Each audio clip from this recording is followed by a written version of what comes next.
Ole Miss went to Oklahoma and took care of business, and now everything they want is in front of them. We bring in John Fourcade to talk all about it.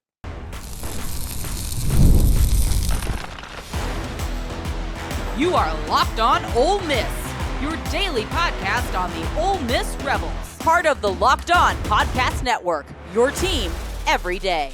This is the Locked On Ole Miss podcast, the most watched Ole Miss podcast around. I'm your host, Steven Willis, a 10-year veteran member of the national media with Yahoo Sports and a former Ole Miss staff member. We're going to bring in John Fourcade to talk about what we saw in Norman, Oklahoma over the weekend and what is coming down the road for Ole Miss. We'll also talk a little bit about Week 10 lanes and locks and lines and all of that stuff from FanDuel.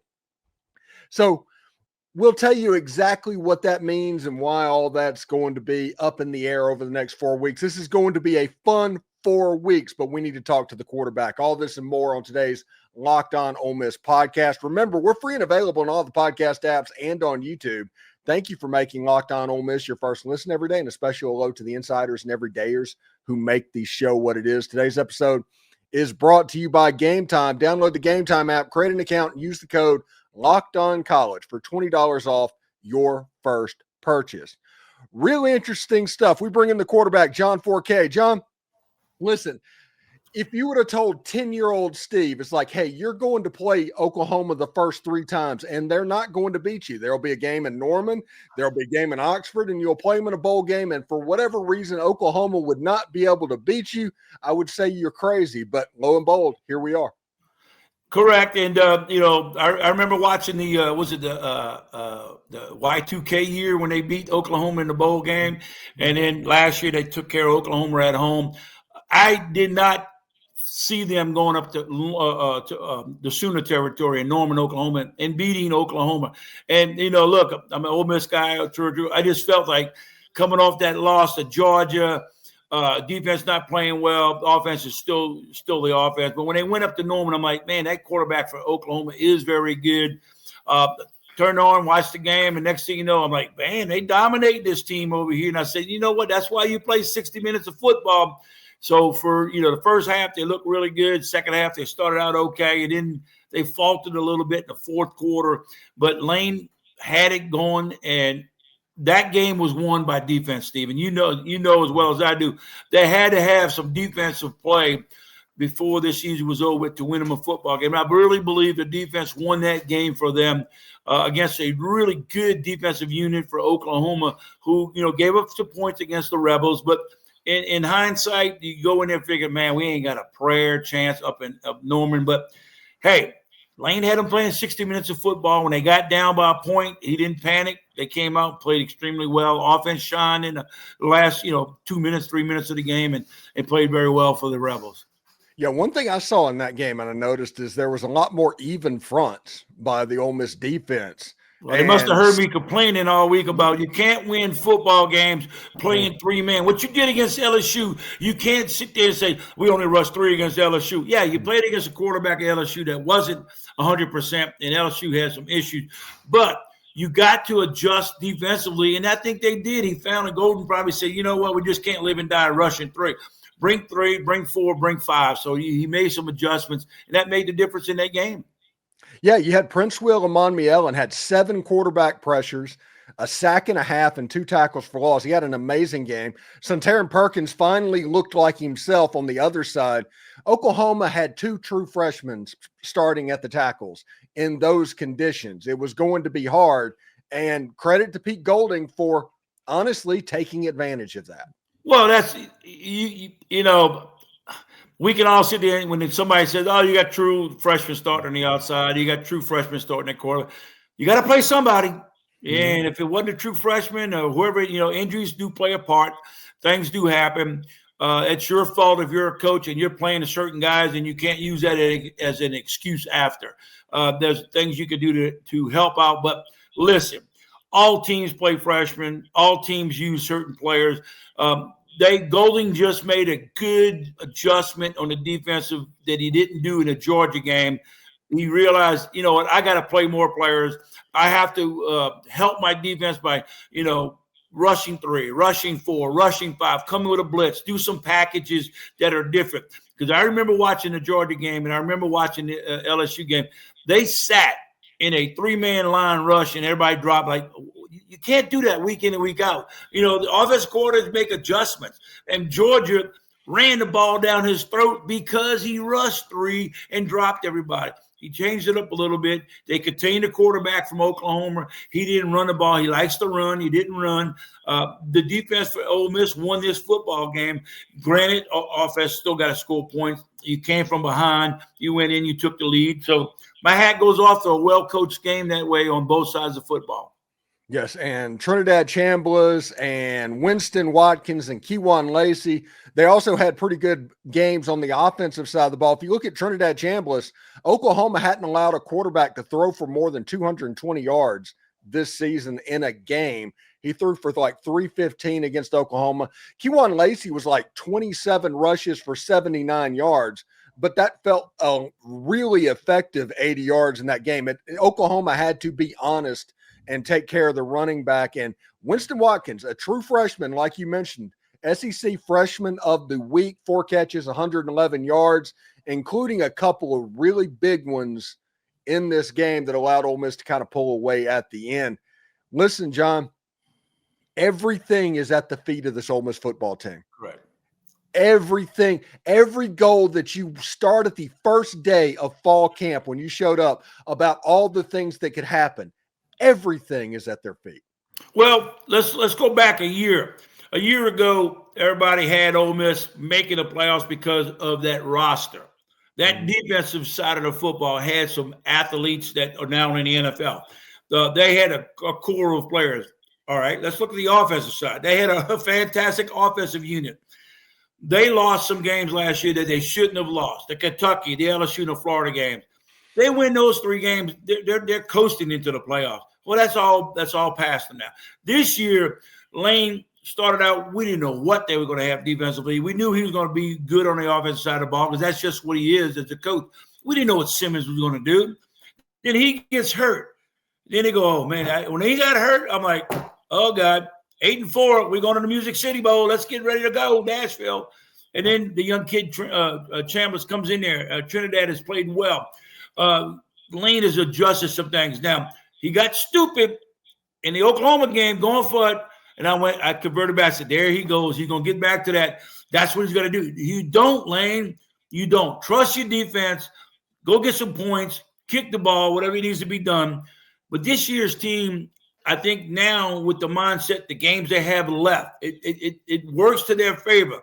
You got a South Carolina team coming in who they're not going to beat South Carolina only because of the fact what happened last week against – they had a chance to beat Alabama. They blew that.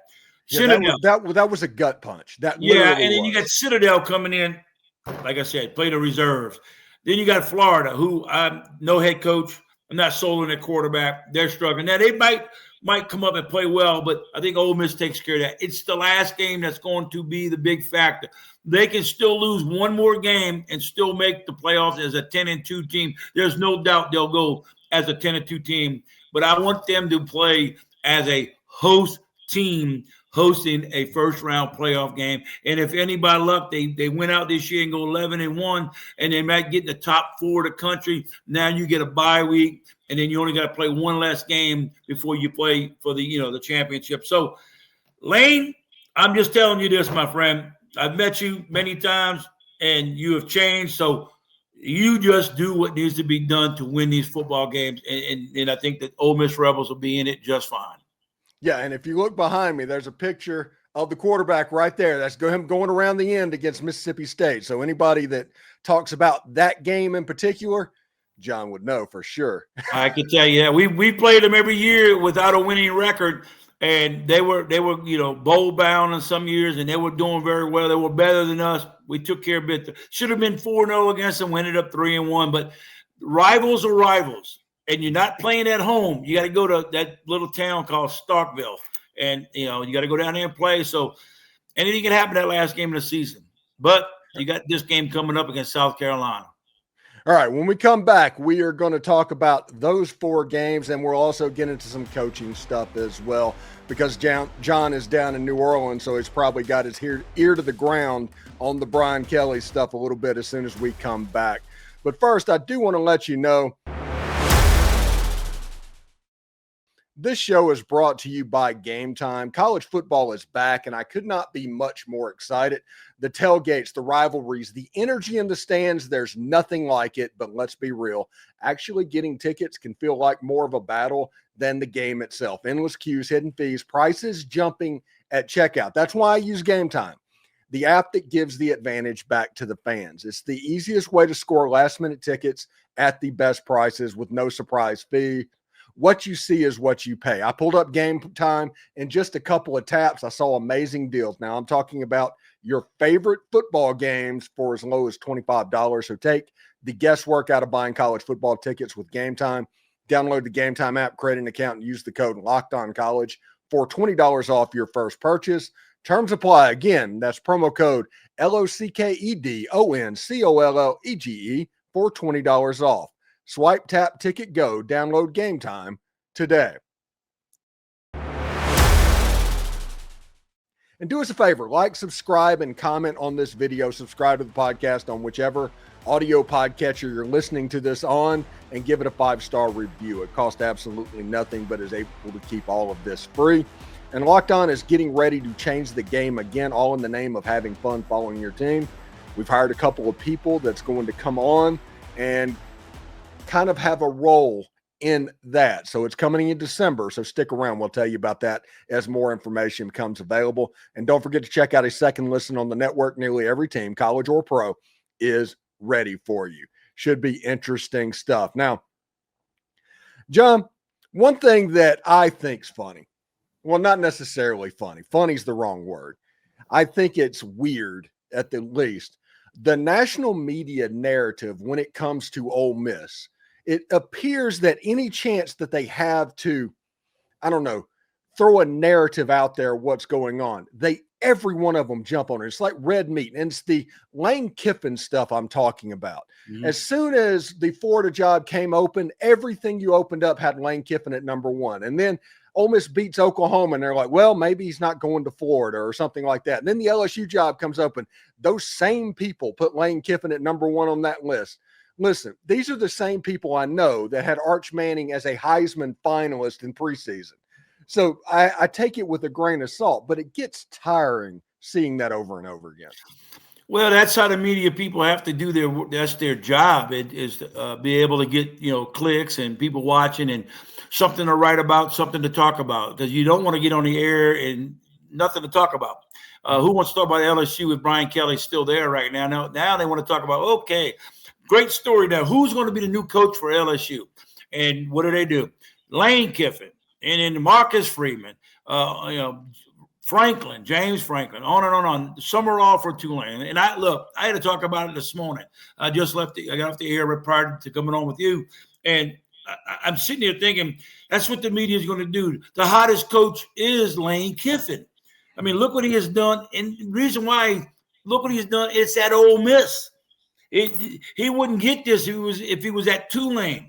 He wouldn't get this if he's coaching, North Texas or at FAU. I mean, you know what I'm saying. Mm-hmm. Even if he was at, Wisconsin, they're not. It's not. It's LSU. It's Florida. 2 of the top SEC schools to possibly coach at. Now, listen. Do you blame people going? No. Now, the factor is this: if Lane were to leave, I guaranteed he'd say, listen, I'm not leaving until after Ole Miss last football game, and we're either out of it or we're playing. So if you want to take me and I want to go there, it's going to be January, February. It's going to be, I might tell you under the table, keep it quiet and everything, and we're going to wait for it. The way it's going right now, it's ridiculous because Lane's sitting in the driver's seat. He can stay at Ole Miss. They'll bump him up some more money, stay at Ole Miss. Does he want to go to Florida? He's got a house over in Boca. Or do you want to go to Baton Rouge, LSU? He's got a great chance to get some great quality players too. But, it's a bigger stadium. You can recruit a little bit better there. You're top notch. But I don't know what Lane's thinking. I mean, and he should not have to come out and say anything. He should not. I'm at Ole Miss. I'm trying to win a national championship there. That's all he needs to say. What he does privately and off the records. And Jimmy Saxton, his agent, is going to try to get him the best deal he could possibly, even if it's at Ole Miss, Florida, LSU. And the other coaches are out there, Steven, but who's the hottest coach? Lane Kiffin. Yeah, I'm going to be completely honest. Whenever the LSU job came open, and I was like, Lane Kiffin is about to make $20 million a season next year. Because if it gets into a bidding competition between Florida and LSU, that's two crazy booster groups that are just going to keep raising it up. I honestly believe that. Listen, what I just told Tom Abraham on the show was this. Where would you rather go at? Well, LSU, let me take LSU for LSU's got one big SEC power conference team in the state. Where can they recruit from? They get a bunch of Texas, Mississippi, Louisiana, Alabama, and some guys from Florida. You're looking at 5 states that LSU can go after. They got a 100,000-seat stadium. It's the SEC, a good team. All right, now go to Florida. Florida State, Miami, and Florida. You're dividing up some of your players. Florida doesn't go far out and go, they might get some guys from Georgia. They might go get some, South Carolina. They might get a few guys from Alabama. They're not like being in Louisiana and you can hit a lot of Texas schools. Louisiana kids, they first want to go to LSU before they fall off and go to Tulane or wherever else. Florida, you got 2 other guys to compete with. You got Miami, you got Florida State. And so that's why I think LSU is a better job than Florida. But, if Lane decides he want to do something and does change, but the money they giving these coaches, they got to find some way to say it's a 5-year deal and we don't extension and we don't negotiate till after the 5th year or going into your 5th year. We'll see how you did the first 4 years, because when you start playing, they go 3 years in a row, Steven, and they might go 8-4, 9-3. Oh, we're gonna give him everything he wants. We're gonna give him an extension, 5 more years and another $100 million. And then he goes 5-9, 5-7, 6-6, 8-4. Then you say, well, gotta fire him, give him $50 million and walk out the door. You know what it costs right now. This is the LSU's assistant coaches, LSU's head coach out the door right now, over $100 million. That's counting what you're going to bring in. They're going to pay over $100 million for these coaches to leave and the new ones to come in. $100 million in 1 year. The trash going out, the garbage coming in. What are you going to do? Hey, and they're going to cry during the season about not having enough money for NIL and paying players and all of that stuff, even though they just spent $100 million. It's just a bad look, period. The whole NCAA is gotten out of hand with these coaches in the NIL. They're going to be bankrupt before it's said. I don't care what anybody says. Yeah, they're bringing a lot of money, but what about all the other sports? They're going to get so far behind. Everybody's worried about the football program. And so, hey, we're going to see here, we got 1 more month, almost 2 more months to find out if Lane's at Ole Miss, or is he wearing purple and gold, or is he wearing orange and blue? Or if, I guess, blue and white is another option. I personally, I do not think he's going to go anywhere, because I agree with you. No football program is going to want to wait to mid-January to hire a football coach. Right, because then all the recruiting in December and all the transfer portals, if they don't know who the head coach is, and then, man, that's the worst thing. If I'm coaching a football club and I'm playing for the national championship, or I'm in the playoffs, and I leave them, and that's different if you're coaching, West Virginia and you leave to go to, South Dakota or some, you know what I'm saying? Where you're not that's a different scenario. If you're in a bowl game and your coach leaves, all right, that's great. More power to you. It's a bowl game. When you're playing for a national championship and you pack up and leave, I don't, but the guy's got to do what the guy's got to do. Yeah. And like I said, I don't think he's going anywhere because of that, but we'll see. We need to basically talk about it as a possibility, because it is a possibility, because the moment that LSU became available, if they decide to get interested and it turns into a bidding war, both of those places can pay more money than Ole Miss can. Well, here's my take, and I'll tell you this right. If you're making $10 million a year or you're making $13 million, what's the difference? You're still a millionaire making big money and everything. Are you going to be happy? You want to pack up and leave and go? And then what happens if it doesn't work out? I mean, you can stay at Ole Miss winning 9-10 games a year and nobody's going to bother you. You go to LSU and win 9 games a year, you're getting fired. You're getting fired. If you're not in the playoff, Ole Miss can sit there and say, hey, man, we make the playoffs once every 5, 6, 7 years. We're happy. LSU, if you ain't making the playoffs every other year, you're fired. Same as Florida. All right. So when we come back, we'll talk to the quarterback a little bit about the next 4 games for Ole Miss and potentially down the road in the college football playoff. We're going to prognosticate. We're going to speculate. We'll do that as soon as we come back. But first, I do want to let you know the NBA is back, and there's no better place to get in on the action than with FanDuel, the official sports betting partner of the NBA. Even if you missed the start of the game or you want to ride a hot hand, FanDuel has live bets on everything from who will score next to the fourth quarter comebacks. Plus, you can even combine your live bets into a same-game parlay for a shot at even bigger payout. It keeps the game exciting, especially when your team is making that late push. Right now, FanDuel is giving new customers $300 in bonus bets when your first $5 bet wins. So head to FanDuel.com to sign up and play your game with FanDuel, the official sports betting partner of the NBA. So, John, one thing that's interesting to me, this is 4 games. All 4 of these games, Ole Miss is going to be a 10-plus point favorite in this game. To make the playoffs, you need to win 3 of these 4 games. So there is a little bit of a margin for error coming up. You have a revenge game against the Florida Gators. You have South Carolina that who knows what you're going to get, even though the uniform game and that one could be interesting. I expect South Carolina to do Stormtrooper and Ole Miss with their real tree look and all that. But the schedule could not be set up for better for a November to remember. Well, there's no doubt. I like the fact 3 of the games are at home. They got 4 left, 3 are at home. 3 in a road, and you go on the road, and you don't leave the state. So basically, you're still at a home game because you're in the home state of Mississippi. Don't slip up with the Carolina game because even though Carolina's coming in, they got a solid quarterback who played pretty decent against Alabama. But somehow they couldn't pull a game off. I think Ole Miss will be ready for this. And then they get to rest up some players for the Citadel game.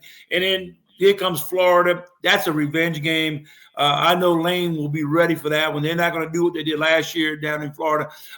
Florida, by that time, we'll know because they got a couple of games before to play. They might be so far out of it that players say, I'm getting ready for, fall break, Christmas time and get my gifts. And then the Mississippi State game, Mississippi State just can't win a game in the SEC. They're fighting, they're scratching and scrambling. We don't need them to win this game to be the only game that they win in the SEC. But I like the 4 games, 3 at home, 1 on the road, which is still a home state. I think they take care of all 4 games. All right. And one thing, I have a question for you because I was doing a crossover last week with Locked On Sooners, and he asked me an interesting question. He said, is Trinidad Chambliss better than Jackson Dart? And I said, no, Jackson Dart's a first-round quarterback. But then I started thinking about the offense. When you look at the box score after the game, Chambliss completed passes to 8 different wide receivers. It was like 3, 3, 4, 3, 3. It was very balanced on the stat sheet as opposed to last year when it was Jackson Dart and Trey Harris, where Trey Harris might have 14 catches, but only 3 other people caught balls. Do you think the offense is more effective when it spreads out more? By far. I was livid when I saw the Kentucky game they lost, and I'm like, man, he's trying to throw the ball at Harris all the time. Mm-hmm. All right, the same thing in Florida game, and a little bit of the LSU game, but I thought the LSU loss was on Lane Kiffin's play calling going into the goal line. But listen, Trinidad is phenomenal, did great for him. He's no number 1 draft pick. Mm-hmm. He's not a Dart. He's a good college quarterback who understands the offense. That they use him with his legs. That opens up the passing game for him because they're worried about his running ability. He's got time to throw the ball. He can spread the ball around because of the way he moves around and does some things. All quarterbacks are different. I mean, the kid's playing great and everything. Will he get a shot at the next level? Hell, if they got Mini-Me, Aaron Murray, the guy that plays for Arizona playing football, why can't Trinidad? You got Hurt playing. You got the kid for the Saints, Rattler, if he's 6 foot, I'll kiss your feet. Drew Brees was 6 foot. So if this kid can, show things, you'll get a shot. Somebody in the NFL say, wait a second. The kid is playing ball, doesn't get hurt, does some good things. Why not? RG3 played at his little skinny butt running around things. So why not? If he wants to play pro football, who cares if you pick number 1 or whatever? Dart was a different style player. He's more your tradition, drop back, throw the football, and run if he has to. This kid can do a lot of things, and just let him keep playing the way he's playing and spread the ball around. I like a quarterback who spreads it around. All right, the next 4 games, what's the most important game for Ole Miss? And don't just say the next one. No, the Florida game. The fact that you don't want to slip up, lose to Florida, and then lose that last game of the season. Ooh. Because now you're out of it. You've got to win. You win the 3 home games, you're in. So last game basically will matter only the fact that it's a rival game. But I think the Florida game, because they need to not – because Florida can come in and they got a better team. Florida's got a better team than South Carolina.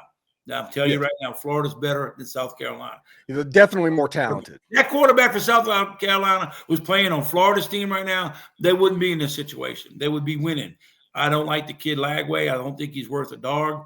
I think the kid Sellers is a lot better. He scares me, but I think Sellers did him coming in. I think Ole Miss takes care. They're back home, and that's a big plus for them playing up at Oxford. If Ole Miss wins their next 3 games and the playoffs basically are secured, do Ole Miss fans take over Starkville? In a heartbeat. Yeah. Oh, yes, indeed. You'll see 65, 80%, 70% Mississippi State guys out the window and 70% Ole Miss guys in there, fans, that is. So, all right, John Fourcade, former cornerback, Ole Miss legend. Thank you so much for stopping by. What do you got going on this weekend, buddy? I'm heading to Oxford, baby, going up to the game. Halloween, I'll be up there. I'm going to dress like a goblin and then I'll be ready to go have some fun, hanging out with my buddies up at Oxford. My first game this year, so I'm going to go enjoy it.